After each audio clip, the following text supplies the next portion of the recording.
जय हिंद दोस्तों, स्वागत है एक बार फिर से आप सभी का आपके परिवार रणवीर सर 10 NCERT में। तो दोस्तों आज हम लोग बात करने वाले हैं और जैसा कि एक्सरसाइज 3 चल रहा था आप लोगों का, और ये थोड़ा सा लंबा टॉपिक है तो इसके तहत प्रैक्टिस जो आपका यानी कि चैप्टर नंबर 3.2 है उसके बारे में बात करेंगे और इसका पार्ट 2 होगा। ठीक है, यानी कि जिस किताब से मैं देख रहा हूँ इसमें 11 सवाल होते हैं और मैं इस किताब के बारे में बात करूँ तो बहुत ही व्यापक किताब है और इस किताब से आपने पढ़ लिया तो एग्ज़ाम आपका जो है इससे बाहर तो मुझे नहीं लगता जाएगा। ठीक है, क्योंकि मनोहर रे और भी जो किताबें हैं इसकी अपेक्षा उनमें सवाल भी कम है और इसमें थोड़ा सा सवाल भी अलग टाइप के दिए हैं एनालाइज करने वाले, बिल्कुल न्यू तरीके से। ठीक है, तो फिलहाल हम लोग शुरू करते हैं प्रैक्टिस 3.2। ठीक है, तो शुरू करें उससे पहले अगर आप चैनल पर नए हैं यानी कि यहाँ पे सब्सक्राइब लिखा होगा लाल बटन में नीचे, तो आप सब्सक्राइब कर लीजिए। साथ ही साथ जो घंटी बन के आएगी उसको क्लिक करिए और ऑल पे क्लिक कर लीजिए, है ना, जिससे आपको नोटिफिकेशन मिल सकेगा सबसे पहले। और बोर्ड परीक्षा की तैयारी कर रहे हैं तो ये आपके लिए बेस्ट प्लेटफॉर्म है। तो लगभग समझने वाले जो भी टॉपिक होंगे सब पे बात होगी, पूरा मैथ्स चलेगा। ठीक है, तो लगे रहिए, दोस्तों के साथ भी शेयर करिए और वीडियो को लाइक कर दीजिए। चलिए शुरू करते हैं, ध्यान से समझिएगा, जो भी मैं बात करूंगा उससे आपकी चीज़ें जो है बिल्कुल क्लियर हो जाएंगी। निम्न रेखीय समीकरण के युग्मों में से कौन से युग्म संगत या असंगत हैं? यदि संगत हैं तो ग्राफी विधि से हल कीजिए। ठीक है, यदि संगत हैं तो ग्राफी विधि से हल कीजिए। तो अब देखिए आपके सामने एक तो संगत, दूसरा असंगत, तीसरा ग्राफी विधि, ये कुछ आपके सामने टर्म्स दिख रहे हैं तो इसको समझना पहले जरूरी है और फिर हम लोग सवाल को आराम से लगा पाएंगे। सिर्फ ये समझ लीजिए तो आप आराम से सवाल को लगा सकते हैं। ठीक है, और जैसा कि आपने प्रैक्टिस सेट 3.1 में आप देखे होंगे कि कैसे इन सभी को सॉल्व किया जाता है, हल किया जाता है। और यदि आपने उसको नहीं देखा हुआ है तो प्लीज़ प्लेलिस्ट में जाइए, चेक करिए, वहाँ पे मिल जाएगा और पूरा एंड तक देखिए। ठीक है, और कंटिन्यू लगे रहिए।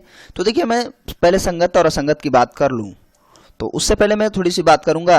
जैसे ये x प्लस वाई बराबर 5 है, फिर x माइनस वाई बराबर 3 है, तो इसको मैं थोड़ा सा इस स्लाइड पे लेके आता हूँ। x प्लस वाई बराबर 5 और x माइनस वाई बराबर 3। ठीक है, कलर चेंज कर लेता हूँ मैं। कलर कैसा रख लिया जाए, कोई बढ़िया सा, ये रख लेते हैं ना। तो इसको ऐसे कर सकते हैं, x प्लस वाई माइनस 5 बराबर 0 और x माइनस वाई और माइनस 3 बराबर 0। ठीक है, पक्षांतर करने पे ऐसा हो जाता है और यहाँ पे कुछ चीज़ें निकल के आती हैं बाहर। ठीक है, जैसे एक ही सवाल है और एक सवाल में आपको 2 समीकरण दे रहा है और मैं बहुत ही आराम से बात करूंगा, इजी तरीके से। थोड़ा सा टाइम ज़्यादा भी लग सकता है, इसीलिए इसमें 11 सवाल हैं तो 2 पार्ट में इसको मैं कंप्लीट करूंगा, 5 सवाल इसमें हैं। और ऐसे आमतौर पे हम लोग क्लास में भी लगभग 1 घंटा तो आप लोग पढ़ ही लेते होंगे, है ना। तो यहाँ भी इतना टाइम अगर जाता है तो कोई दिक्कत नहीं है, आराम से समझिए। अब यहाँ पे देखिए, ये जो होता है यहाँ पे ये और ये क्या है, यहाँ समझें तो ऐसा होता है कुछ मामला। ए एक्स यहाँ प्लस है तो ठीक है भाई, प्लस या माइनस, बी एक्स प्लस या माइनस, यहीं पे सी है तो ठीक है, नहीं तो यहाँ पे 0 की जगह पे सी होता है। इसमें मैं समझाऊंगा। इसमें तो ये 1 1 होते हैं, A1 B1 सॉरी 2 नहीं और C1। तो यहाँ पे अब A2 x plus minus B2 x plus minus, यानी चिन्ह कोई भी हो सकता है। सॉरी B2 के बाद यहाँ तो y रहेगा ना, फिर बराबर अगर मान लीजिए आपका C यहाँ है तो आप इसको प्लस माइनस जो भी चिन्ह होगा C2 रख सकते हैं, या इसको जब इधर करते हैं तो यह 0 बचता है। ठीक है, तो ये A1 B1 और C1 का मामला समझ में आ रहा है, यानी कि x y को छोड़ के जो भी अंक होते हैं A1 B1 C1 के हिसाब से आते हैं। अगर पहले आप इस समीकरण को देखते हैं तो यहाँ पे जो A1 होगा वो आपका क्या प्राप्त होगा, 1, यहाँ पे कोई अंक है नहीं तो 1 होगा, और यहाँ पे क्या हो जाएगा B1 क्या हो जाएगा, प्लस का ही 1 रहेगा, और यहाँ पे C1 क्या हो जाएगा, माइनस का 5। चिन्ह सहित लेते हैं, समझ रहे हैं। C तो आपको अंक में ही मिलेगा। ठीक है, द्विघात समीकरण में भी ऐसा ही होता है। अब यहाँ पे क्या है, A2 बराबर 1, B2 बराबर -1, वेरी गुड, सही आप सोच रहे हैं, और C2 बराबर -3, ये वैल्यू आ गई। अब इसको हम लोग आपस में कंपेयर करते हैं, और कंपेयर करने पे फिर हमें समझ में आएगी बात कि आखिरकार पूछ क्या रहा है। ठीक है ना, तो इसकी तुलना करते हैं, और तुलना करने के बाद मैं बताता हूं कि कब संगत होता है और कब असंगत। तो मैं संगत और असंगत की पहले परिभाषा बता दूं, फिर आपको, और ग्राफी विधि तो आप जानते हैं, पहले पिछले टॉपिक में हम लोग ग्राफी विधि से सॉल्व किए थे, और इसमें भी कर लेंगे। क्या है संगत और असंगत समझते हैं। तो संगत क्या होता है, देखिए जो अब A1 और A2 वाला मामला समझ गए हैं, उसको हम लोग ऐसे सॉल्व करते हैं। ठीक है, जो वैल्यू आती है, यदि वो वैल्यू सेम आ गई A2 और यहाँ पे B1 और B2 की, ठीक है, यानी कि A1 और A2 बराबर हैं B1 और B2 के, तो यानी कि इसका मतलब ये होता है कि कम से कम एक हल है, तो ये निकाय संगत होगी। फिर से समझ लीजिए ध्यान से, ये निकाय संगत होगी। और यहाँ पे जगह है तो यहाँ पे समझते हैं हम लोग, यदि A1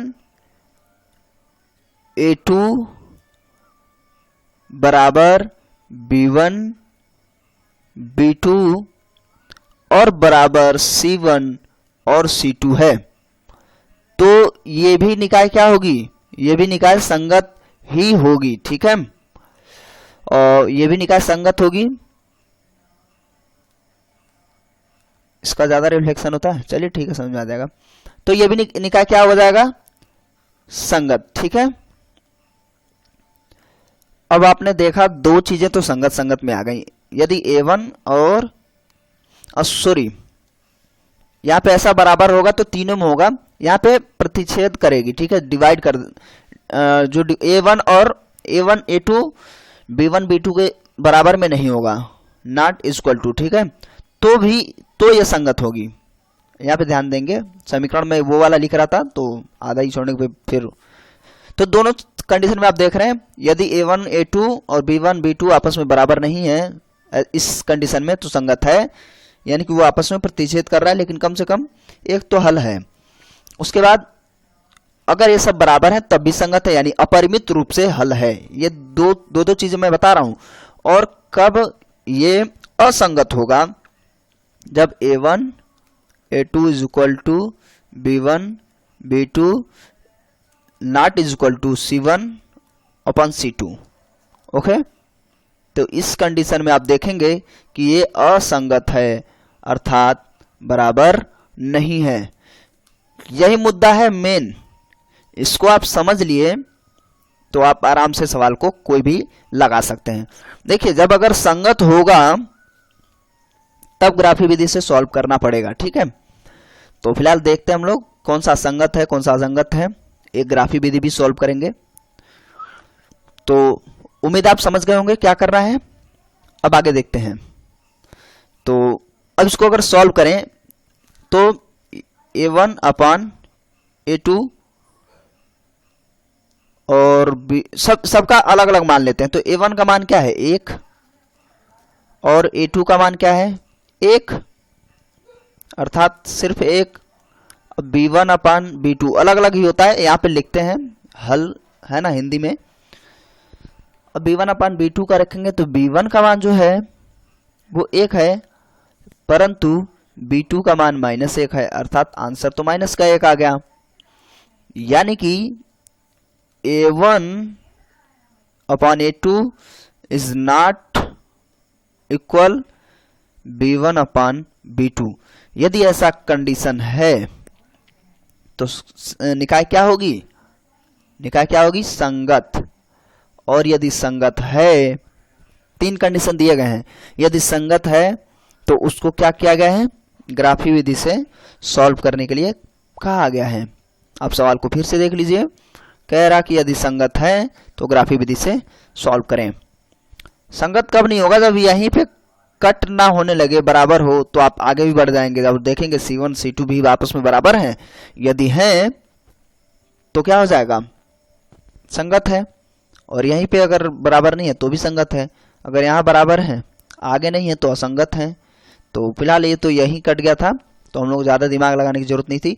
अदरवाइज आप C1 और C2 का भी देख सकते हैं। तो C1 का क्या हो जाएगा? C1 upon C2। C1 का मान कितना है? -5। C2 का मान है -3, यानी 5/3। ये भी तो बराबर नहीं है ना, तो वहां तक हमें देखना भी नहीं है, तो ये संगत हो जाएगा। ठीक है। अब इसे हम लोग ग्राफी विधि से सॉल्व करेंगे। यानी एक सवाल मैं बताऊंगा, 3 सवाल आप लगाएंगे। ठीक है, क्योंकि मैं समय लेकर के समझाने की कोशिश कर रहा हूँ। मेन चीज़ आप समझ लें, ये नहीं कि ज़्यादा से ज़्यादा सवाल का आप नोट्स बना लें, फिर आपको बात फिर समझ में ना आए और नोट्स फिर आप रटते रहें। ऐसा तो ठीक नहीं है, है ना। लोगों को थोड़ा सा ज़्यादा इसको थोड़ा और कम करना चाहिए था ना। चलिए, इसीलिए कलर बदल लिया हूँ। अब इसको ग्राफी विधि से सॉल्व करेंगे। तो ग्राफी विधि से क्या है, जो भी समीकरण था हम लोग पास, उस समीकरण को रखिए और ये आपका ऐसा कुछ ग्राफ बनेगा। ठीक है, प्लस माइनस में कहीं भी जाए। और x + y बराबर 5 था, x - y बराबर 3 था, अब जानते हैं। और ये ग्राफी विधि होता है, आप पिछले वीडियो में भी जानते हैं, पढ़ चुके होंगे ऐसा। तो आप 2 या 3 4 जो भी हो जाए हल आप रख सकते हैं, कोई दिक्कत नहीं है। तो आमतौर पे 3 से ज़्यादा नहीं रखते हैं, 2 ही रखते हैं या 3 रखते हैं। 3 रखना होता है। और x, y, ये ग्राफी विधि का मामला है। इसको समझिए।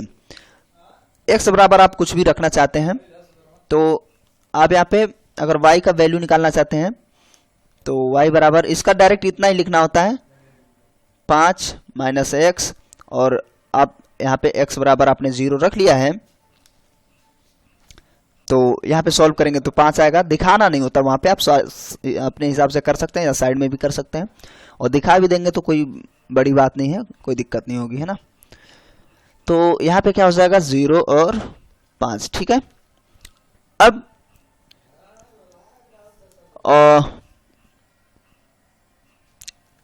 इस के अनुसार अगर सॉल्व करना है तो इसके आधार पे भी कर सकते हैं आप।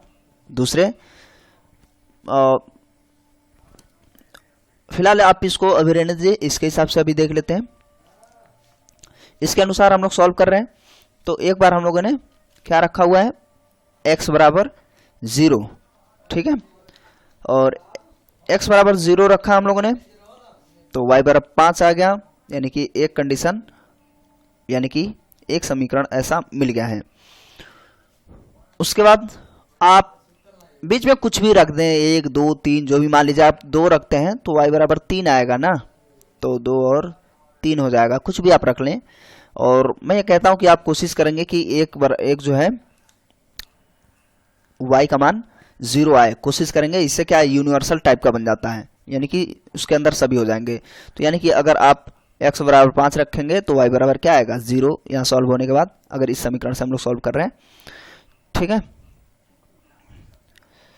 तो यहाँ पे लिख सकते हैं हिंदी में, अब समीकरण से हम लोग प्राप्त करेंगे, या कुछ भी अपने हिसाब से हिंदी में लिख देंगे। ठीक है, समीकरण। तो अब यहाँ पे आप देख पा रहे हैं 5 और 0, तो ये समीकरण आपके सामने बन रही है और आप पिछले वीडियो में आप समझ भी चुके हैं। अब यहाँ पे देखिए, ये आपका x एक्सेस है, ये y एक्सेस है, सॉरी डैश नहीं रहेगा अभी, ये x डैश हो जाएगा, ये y डैश। ठीक है, तो यानी कि इधर वाले जो होते हैं माइनस की वैल्यू होती है, यहाँ पे 0 होता है।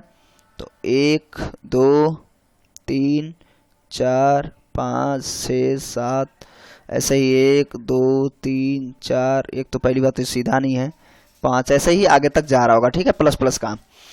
अब देखिए हम लोग पॉइंट करते हैं, x का वैल्यू 0 है और y की वैल्यू 5 है, तो x से लेकर के 5 तक आपने पॉइंट कर लिया, ठीक है।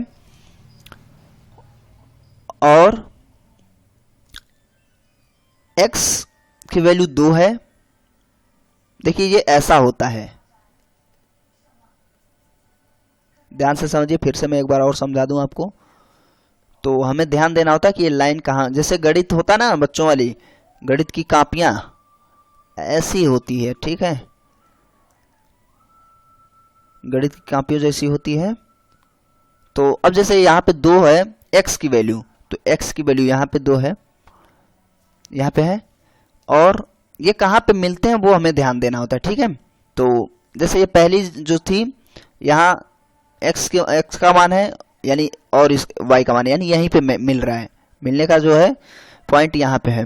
अब यहाँ पे आप समझ पाएंगे 2 और 3 में x की वैल्यू 2 है, तो यानी कि ये इस पे कहीं, इस लाइन पे कहीं भी मिलेगा, इस लाइन पे कहीं भी अगर x की वैल्यू है तो ज़्यादा नहीं जाएगा x से, y की चाहे जितनी हो, और y की कितनी है 3, तो y की जो है इस लाइन पे कहीं भी मिलेगा, ठीक है। तो ये लाइन यहाँ कट करता है x वाले 2, ठीक है, यानी y का 3 और y का x का 2 यहाँ पे कट करते हैं आपस में, समझ रहे हैं।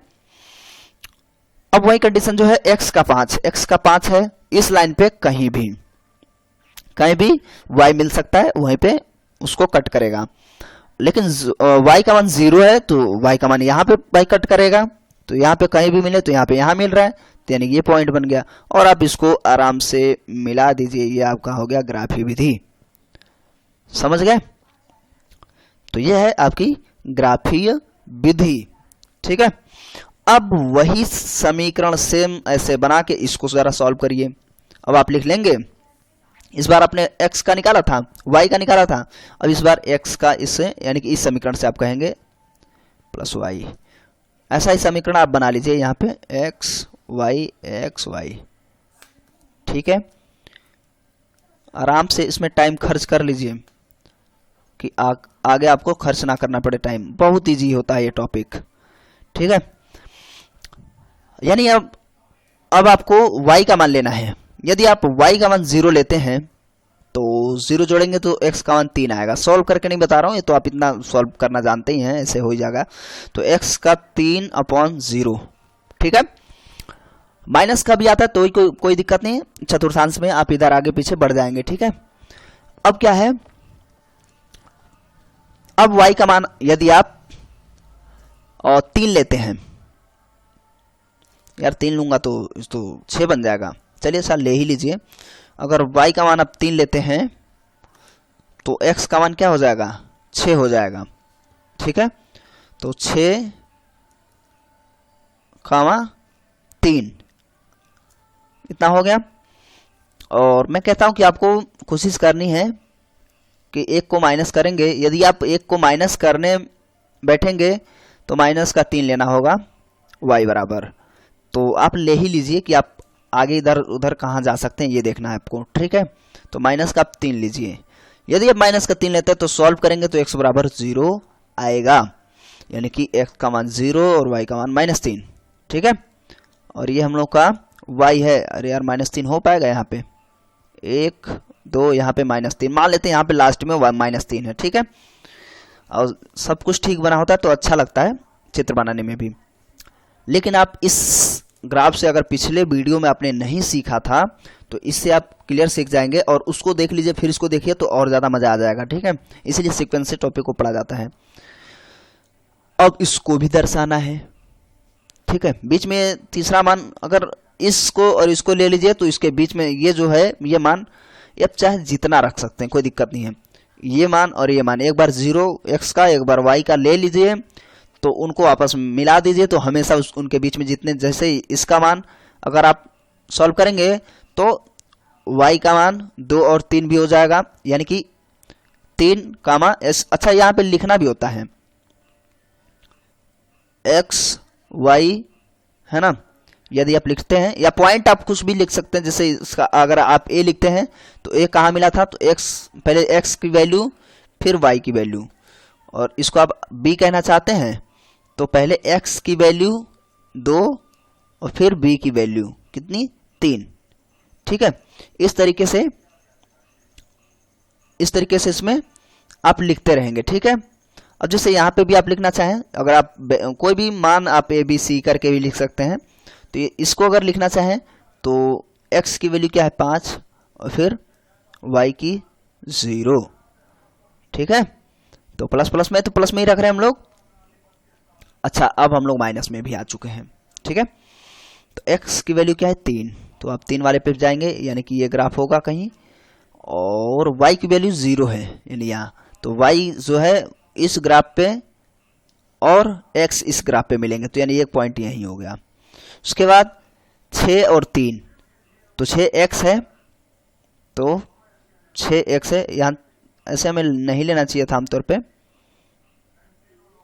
ठीक है, लेकिन कोई दिक्कत नहीं है, चलिए ले ही लिया गया है। तो 6 और 3, तो ये कहीं यहाँ कहीं मिलेंगे। ठीक है ना। अब क्या है, x की वैल्यू 0 है यानी कि ये, और y वाली वैल्यू जो है माइनस की है यानी इधर कहीं आएगी, तो ये यहाँ पे है। ध्यान से देखिए मैं करने क्या जा रहा हूं। तो अब ये इन रेखाओं को हम लोग यहां से, अरे यार ऐसे देखिए, ऐसे मिला देंगे आप। ठीक है, आगे तक भी जाएगी, कोई दिक्कत नहीं है, ऐसे आप मिला देंगे। अब आप देख पा रहे हैं कि ये एक बिंदु पर प्रतिच्छेद करता है। अब वो बिंदु 1.4,1 है यहाँ पे, अगर चित्र लाइन सही होगी तो। ठीक है, 4,1 है, इसको बताने की जरूरत आमतौर पे नहीं है, बता भी सकते हैं, कोई फर्क नहीं पड़ने वाला है। ठीक है, तो आप देख पा रहे हैं ग्राफ कैसे बन रहा है, ऐसे बनाना है। अब यदि आपको इसको दर्शाना है तो यहाँ पे भी आप p का मान आप लिख लेंगे। पहले x की वैल्यू लिखनी होती, तो x कितना है 0 और y कितना है -3। q की वैल्यू क्या आ जाएगी, पहले 3 और y का मान 0, और फिर r लिखना चाहें, पहले आपको क्या लिखना है, x की वैल्यू 6 और y की वैल्यू 3। आप देख पा रहे हैं कैसे, ऐसे कोई भी हल हो आराम से आप सॉल्व कर पाएंगे। ठीक है, यानी इस लाइन को, अब ये नहीं है कि जैसे ये लाइन है तो यहीं रोक दिए, आप इसको आगे तक ड्रॉ करते जाइए, और इधर आप माइनस में बढ़ते जाएंगे, क्या फर्क पड़ता है, इधर भी आप ड्रॉ करते जाइए, ऐसे इसको आप ड्रॉ करते जाइए। ठीक है, तो आप कहीं भी जहां पे पॉइंट मिलते हो वो आप वहीं पे x पहले वैल्यू, चाहे वो माइनस का आता हो या y प्लस का, इस तरीके से आप दर्शा पाएंगे। काफी ठीक ठाक टाइम ले लिया हम लोगों ने एक सवाल में ही, लेकिन उम्मीद है ये पूरा टॉपिक आप इस तरीके से सॉल्व कर लेंगे। तो अब मैं दिखा दूं आपको सवाल, आपके पास मैं पहला बताया हूं, और इसके अनुसार आप इसको और यानी कि चौथे वाले को सॉल्व कर लेंगे। ठीक है, और यदि नहीं होता तो आप सवाल नंबर, टॉपिक नंबर लिख के आप कमेंट कर सकते हैं। ठीक है, चलिए नेक्स्ट स्लाइड में चलते हैं हम लोग, और नेक्स्ट सवाल में चलते हैं, दूसरे में। अब देखिए अनुपातों, ये देखिए ऐसे दे रखा ना, a1 a2 b1 b2 c1 c2, ठीक है, अपॉन में की तुलना करके ज्ञात कीजिए कि निम्न समीकरण द्वारा युग्म द्वारा निरूपित रेखाएं एक बिंदु पर प्रतिच्छेद करती हैं, समांतर हैं अथवा संपाती। वाव, ये तो बहुत आसान है ना, ये तो आप कर ही लेंगे। अब आप जानते हैं, अच्छा एक चीज नहीं जानते आप, समांतर क्या होता है और संपाती। ठीक है, तो समांतर और संपाती समझ लीजिए।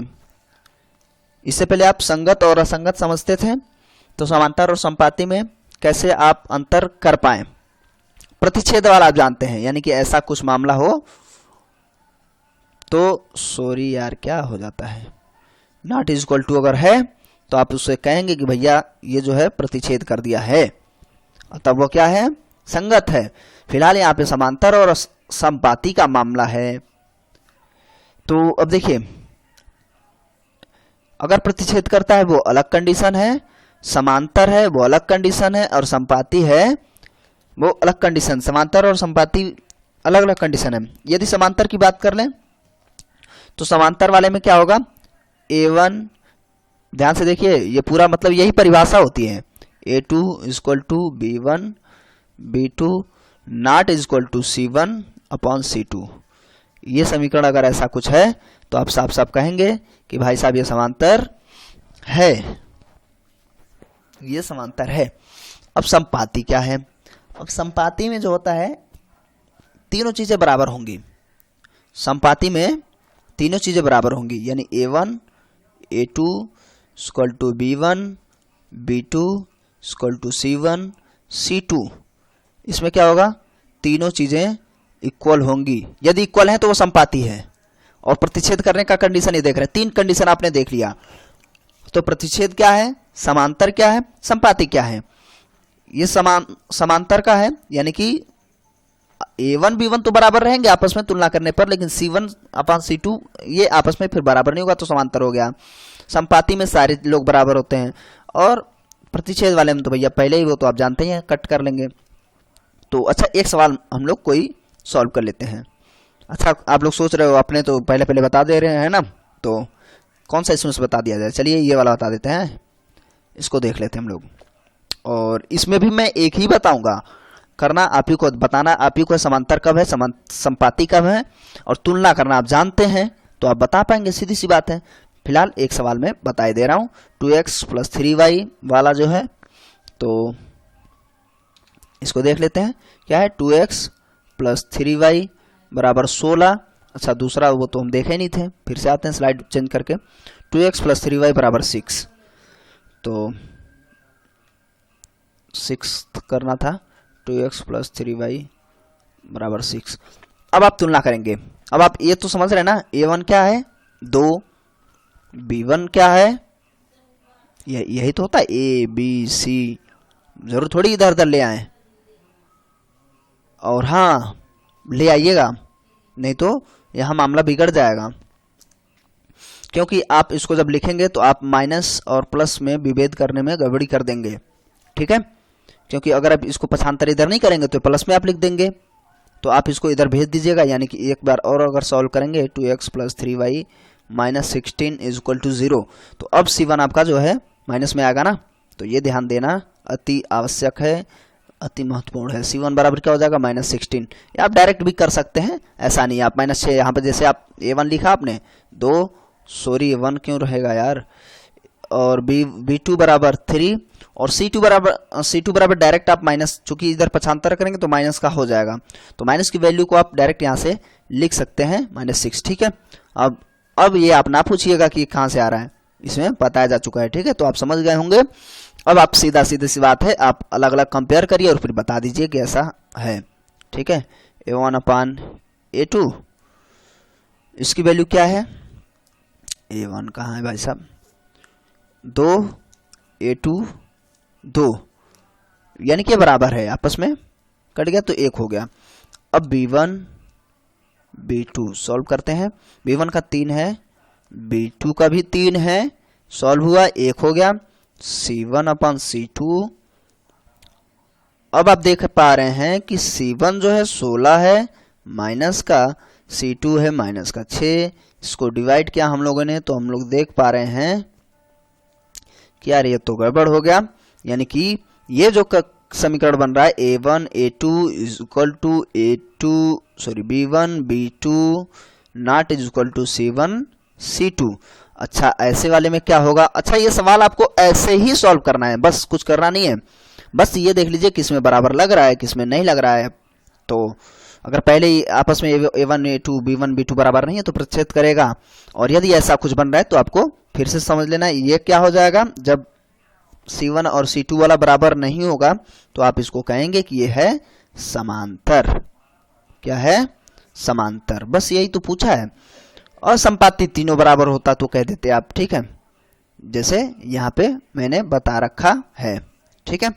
इसको आप लिख लीजिए, नोट कर लीजिए, ठीक है। ये जो मैं पहले कंडीशन बता रहा हूँ कि कब क्या होता है, तो आप उसको नोट डाउन कर लिया करें। अच्छा एक सवाल और इसी में समझना चाहेंगे, तो जैसे x प्लस 3y बराबर 4, तो इसको अगर सॉल्व करें तो आप देख पा रहे हैं इसका A1 और A2। A1 जो है 1 है और A2 यहाँ पे 2 है, 1/2 हो गया। और देखिए B1 और B2 ये भी 1/2 होगा, ध्यान से देखिएगा। B1 B2 मैं लगा नहीं रहा हूँ, बस समझा रहा हूँ, ठीक है, 1/2। और C1 C2 भी 1/2 आएगा। C1 C2 1/2, यानी कि ये जो हो जाएगा इसे आप कहेंगे संपाती हो गया, ठीक है। तो ऐसे सॉल्व कर लीजिए, प्रतिच्छेद करेगा तो वो ठीक है, नहीं तो समांतर या संपाती जो भी है आप बता पाएंगे, ठीक है। तो बताइएगा जरूर कमेंट करके कि आपका दूसरे का, तीसरे का, पहले का क्या है, समांतर है, संपाती है। इंग्लिश में टाइपिंग करके बता सकते हैं, ठीक है। ऐसे लिख दीजिएगा संपाती ऐसे करके, है ना, मैं कमेंट चाहूँगा। और इसमें ही नहीं बल्कि ऊपर वाले तीनों सवालों में भी, ठीक है। तो ये तो मैं बता दिया, इन दोनों का भी चाहूँगा। और आगे देखते हैं हम लोग नया कंडीशन सॉल्व करते हैं नेक्स्ट स्लाइड में।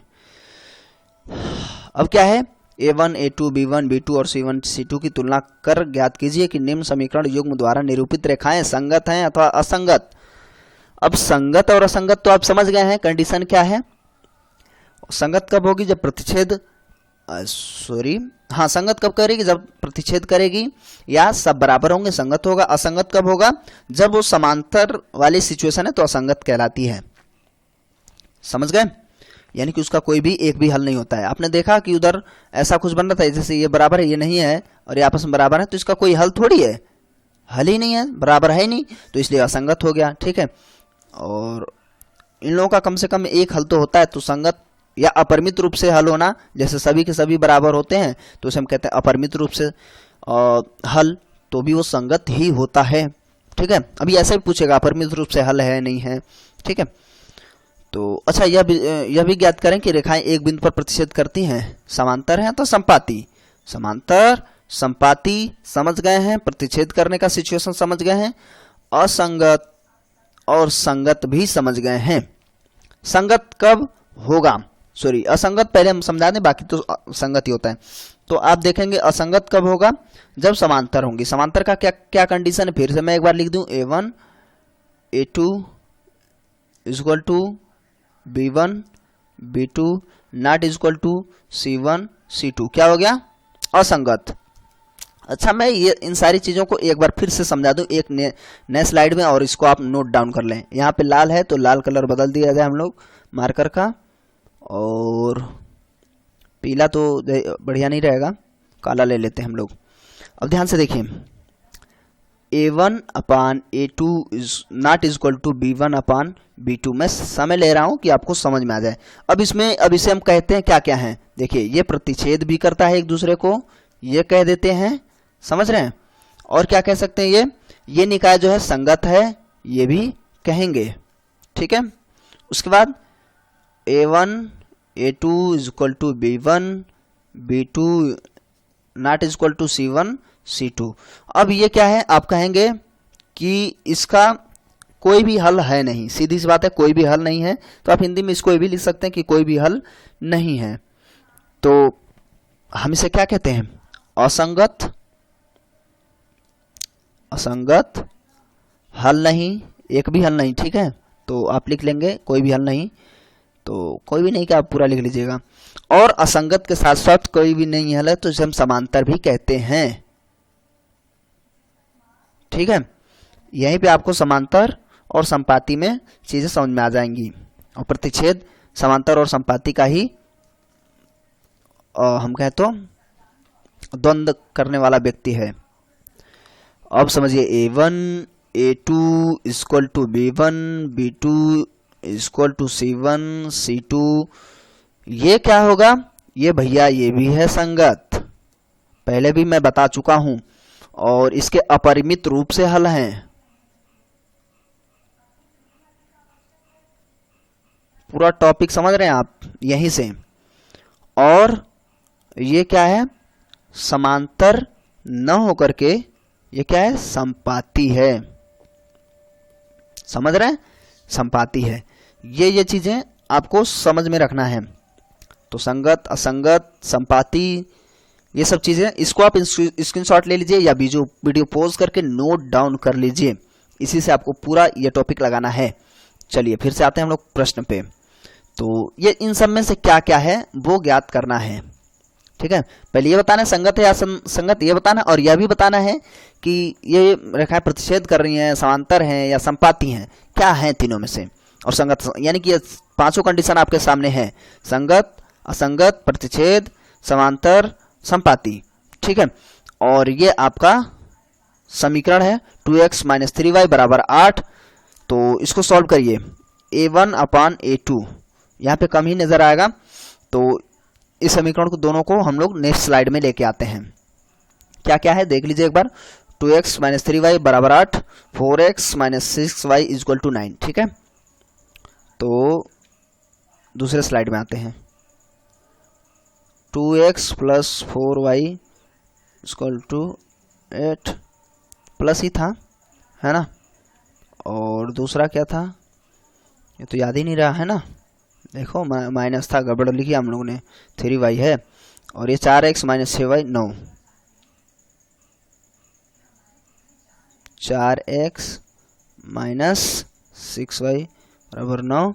यहाँ पे जो था 3y था और माइनस का ही था। ठीक है, ऐसे तो हम लोग सवाल नहीं देख पा रहे हैं। ठीक है, अब क्या करेंगे हम लोग, अब इसको हम लोग सॉल्व करेंगे। और क्या करेंगे, और भी कुछ करना है क्या? सॉल्व करिए, a1 a2 सॉल्व करिए। a1 का मान मैं अब अलग अलग नहीं लिख रहा हूँ, आप वहां पे जब बोर्ड परीक्षा में आप कापियों में आप लिखेंगे कि a1 जो है हमारा 2 है। ठीक है, ऐसे आपको कापियां भी आपकी भरेंगी और आपको पूरा पूरा नंबर आराम से मिल जाएगा। ऐसे भी लिखेंगे तो बस वहां तो समझते ही हैं, लेकिन फिर भी आपको इतना करना होगा। मैं यहाँ नहीं कर रहा हूँ क्योंकि मैं समझा रहा हूँ, ना कि नोट्स बना रहा हूँ। ठीक है, ये ध्यान देंगे आप लोग। a1 क्या है, 2 है, ये तो है हमारा a1, और ये b1 है, और ये c1 भैया माइनस का 8 होगा, समझ जाइएगा। और ये फिर से a2 b2 और c2 यानी कि यहाँ पे अब 4x - 6y - 9 = 0। अभी आपका c2 भी हो जाएगा, समझ गए। तो आपका क्या है, a2 क्या है 4, सॉरी आप देख पा रहे हैं 1/2 आ गया। ठीक ठीक, अब क्या है b1 b2 अलग अलग सॉल्व कर लेंगे आप कॉमा करके। b2 कितना है, माइनस है, ध्यान देंगे। b1 कितना है, -3, और b2 -6, यानी कि आप मामला 1/2 फिर से समझ में आ रहा है। c1 और c2 का देख लेते हैं। c1 c2 तो गड़बड़ कर रहे हैं सब, -8 और -9, माइनस में माइनस तो कट गया लेकिन 8/9 हो गया। अब आप देख पा रहे हैं आपकी a1 a2 = b1 b2 ≠ c1 c2। तो ये कंडीशन किस में अप्लाई हो रहा था, आप उसमें कहेंगे कि भैया ये तो है असंगत, ये क्या है, असंगत है। आपने ऊपर देखा था, मैं फिर से नहीं जाऊंगा। ठीक है, असंगत, और ये समांतर भी है। ठीक है, ना तो ये प्रतिच्छेद करती है, ना ही संपाती है, समांतर है, और ये असंगत है। ठीक है, यानी कि इसके अपरिमित रूप से एक भी हल नहीं है। ठीक है, कुल मिला के एक भी हल नहीं है, परिमित तो बात ही छोड़िए। तो बात समझ में आ गई होगी। तो ये पूरा टॉपिक यानी ये वाला सवाल लग ही गया। अच्छा, चौथा देखते हैं। ग्राफ द्वारा ज्ञात कीजिए कि निम्न समीकरण युग्म का हल नहीं है। अच्छा, ज्ञात करना है कि इसको हल नहीं है, अद्वितीय हल है अथवा अपरिमित रूप से अनेक हल है। अच्छा, ग्राफ बना के बताना है, परिभाषा आपको पता है। तो इसमें क्या करना है आपको, पहले आप ग्राफ हम लोग बना ही लेते हैं, इसको यहीं समझ लेंगे। ठीक है, नेक्स्ट स्लाइड में क्या जाए, फिर भूल जा रहे हैं हम लोग। तो कलर तो चेंज किया नहीं हमने, क्योंकि काला है तो काला में लाल कर देते हैं। अब देखिए 5x - 8y + 1 = 0। तो समीकरण युग्म का हल नहीं है, ग्राफ द्वारा ज्ञात करना है। तो ग्राफ यानी कि ऐसा ही बनता है, x y, है ना। तो ग्राफ का, सॉरी इसका मतलब नहीं है, आप इस तरीके से इसको सॉल्व करेंगे। जब ग्राफ ही हल कहेगा तो ग्राफ बनाने के लिए तो नहीं कह रहा आमतौर पे, है ना, और यानी कि इसकी वैल्यू निकालनी है। तो कुल मिलाकर पहले तो हम लोग देख लेते हैं कि समीकरण युग्म का हल नहीं है, अद्वितीय हल है या अपरिमित रूप से अनेक हल हैं। तो ऐसे कंडीशन में इस सवाल को ग्राफ के माध्यम से कह रहा तो इसका हम लोग अलग अलग वैल्यू ले लेंगे। जैसे ये था, इसको सॉल्व करिए पहले। 5x यानी कि अब 5 मत लिख, हाँ 5x, इसको सॉल्व करेंगे तो बराबर 1 + 8y। अब x बराबर क्या हो जाएगा, 1 + 8y बटे 5। यह है आपका ग्राफी विधि, और x और y का आप वैल्यू ऐसे फाइंड करने लगेंगे। आप कहेंगे कि एक बार x बराबर y बराबर इतना रखने पर और एक बार इतना रखने पर, ठीक है। तो आमतौर पे हम लोग यहाँ पे 0 ना रखें, ठीक है, 0 ना रखें। तो अच्छा, चौथा है, तो इसमें हमें ये देखना है इसमें कि कौन सा अपरिमित है या अपरिमित नहीं है ना। तो अपरिमित रूप से इसको ऐसा मत करिए, अब डायरेक्ट हम लोग इसको सॉल्व करते हैं, टाइम बहुत खर्च हो रहा है इसमें। इसको आप सॉल्व कर लेंगे तो ये बटे में है, थोड़ा सा मैं इसको सही कर लूँ, फिर यहाँ पे a1 a2 लिखेंगे हम लोग। इसको सही सॉल्व करने के लिए हम लोग एलसीएम ले लेंगे। एलसीएम लेंगे तो यहाँ भी 5 आएगा, यानी कि पूरे में एलसीएम 5 ही आता है, और इसको उधर भेजेंगे तो 0 हो जाएगा, ठीक है। मैं आपको समझा दूँ ऐसा कब सॉल्व करते हैं। तो देखिए 5 से 15x माइनस 24 रहेगा ही, 24y + 3 बराबर 0। ये ऊपर चला जाएगा उधर, खत्म। तो आप देख पा रहे हैं 15x माइनस 24y और +3 बराबर 0। यानी इस समीकरण को आप ऐसे भी लिख सकते हैं, और ये आपका समीकरण है ही है। और हमें बस यही अपरिमित और इस माध्यम से कह रहा था, तो इस माध्यम से आप कर लेंगे। मैं इसको ऐसे ही बता दे रहा हूँ।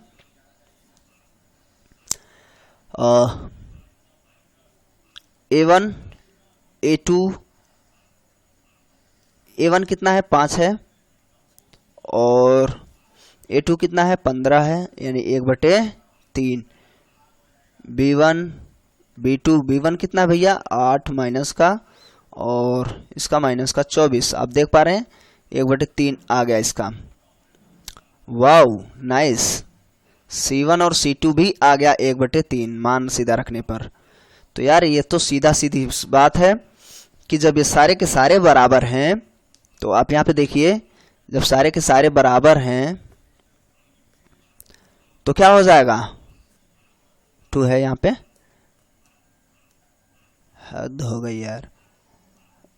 b1 b2 c1 c2 सारे के सारे जब बराबर होंगे तो हम लोग क्या कहेंगे कि ये समपाती है।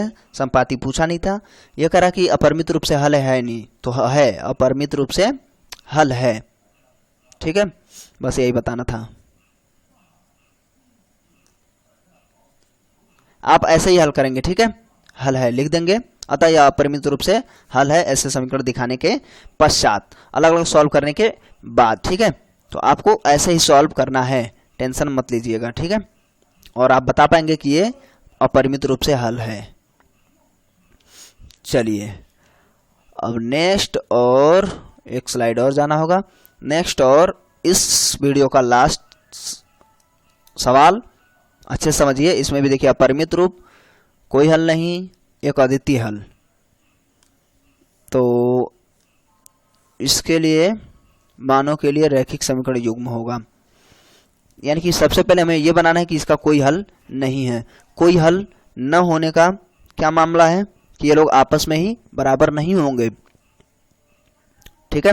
यानी a1 a2 is not equal, sorry यहाँ पे कोई हल नहीं का, यहाँ पे बराबर रहेगा b1 b2 और c1 c2 बराबर नहीं होंगे।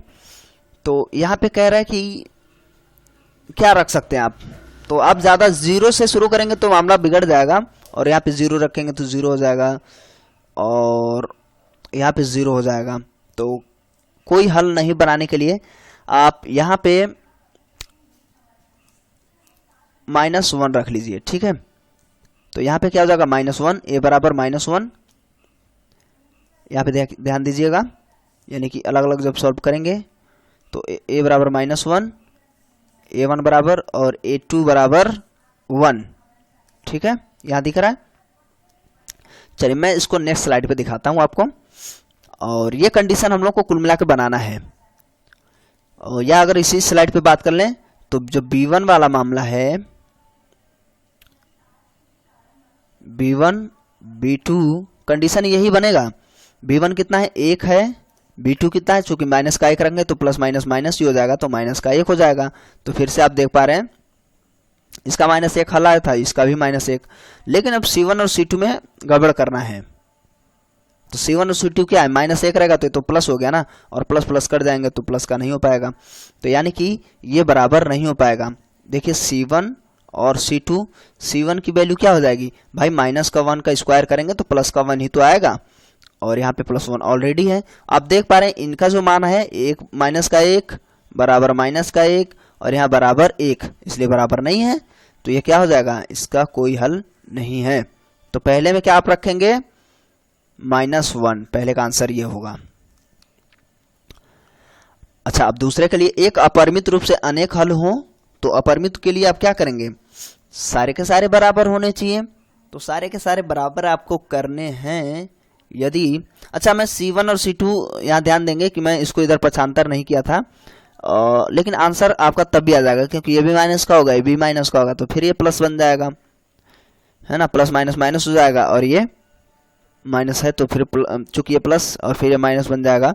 तो कुल मिला के आप सॉल्व कर लेंगे इसको इधर पक्षांतर करके। मैं चूंकि पहले ज़्यादा वीडियो में पहले ही बता चुका हूँ। तो अब अपरिमित रूप में क्या है, अब आप क्या कर सकते हैं इसमें, इसको मैं लिखे दे रहा हूँ, x और क्या था सवाल, +y = λ² λx + y - λ² बराबर 0। ये कंडीशन है। दूसरे कंडीशन में क्या है, लैम्डा देखें x है, शुरुआत में क्या रखा गया है, सिर्फ x है, x प्लस λy बराबर 1, यानी कि x प्लस λy - 1 बराबर 0। अब इसमें ABC यानी कि हमें क्या है, मान यहीं पे तो बदलना है। तो मैंने पहले पे कहा था कि आप -1 रखेंगे इतना बराबर, तो उसमें क्या होगा, इसका कोई भी हल नहीं निकल पाएगा। ठीक है, तो वो कैसे आपने कर लिया वो आप कर लेंगे। ठीक है, अब बचता है दूसरे में क्या कह रहा है, अपरिमित रूप से हल होने चाहिए। अब जब अपरिमित रूप से हल होगा तो उसके लिए क्या होगा, सब बराबर होने चाहिए। तो सब बराबर होने के लिए क्या है, यहाँ यदि आप यहाँ पे 1 रख लें और यहाँ पे भी 1 रख लें, यहाँ पे एक माइनस का ही है, तो चूंकि यहाँ पे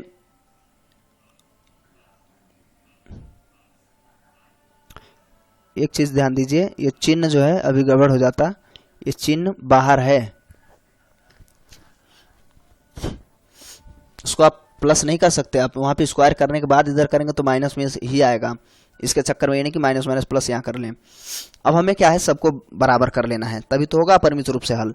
तो A1 A2 बराबर B1 B2 बराबर C1 C2। अगर आप यहाँ पे दूसरे सवाल में लैम्डा बराबर 1 रखेंगे तो सॉल्व हो जाएगा। आप ट्राई करके देख सकते हैं।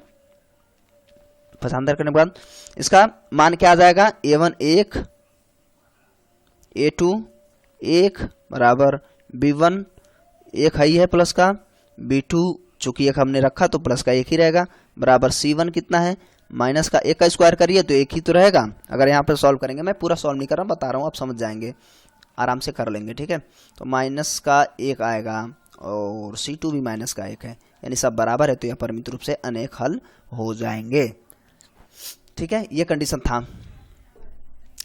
अब क्या कह रखा है, अब पूछा है तीसरे सवाल में कि एक अद्वितीय हल होगा।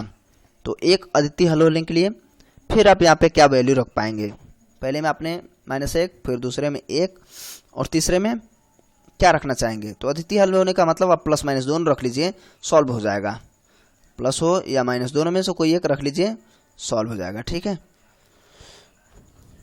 तो लगभग हमें लग रहा है आधे घंटे का हो गया होगा वीडियो। तो ये 5 सवाल 3.2 का इसमें है, और इसमें जो जिस किताब से मैं आपको प्रेजेंटेशन देता हूँ, यानी सवाल इसमें से मैं जिसमें से बताता हूँ, इसमें बहुत सारे सवाल होते हैं और ठीक ठाक सवाल है। इससे आप पढ़ेंगे तो आपका कोई भी प्रकाशन हो बेहतर है ये कुल मिला के बोर्ड परीक्षा के लिए। ठीक है, तो पढ़ते रहिए। लॉकडाउन भी है, अनलॉक भी है, सब कुछ है। कुल मिला के घर पे ही रहना है, सुरक्षित रहना है, पढ़ाई करते रहिए। बोर्ड परीक्षा में काफ़ी कुछ करना है ना। तो कैसा लगा वीडियो आप कमेंट करके जरूर बताएंगे। जो मैंने पूछा था आंसर वो जरूर याद करके आप कमेंट में लिखेंगे, मक्कारी नहीं करेंगे। और दोस्तों के साथ ज़्यादा शेयर कर दीजिए। तो मिलते हैं अगले वीडियो में, तब तक के लिए नमस्कार, जय हिंद, जय भारत।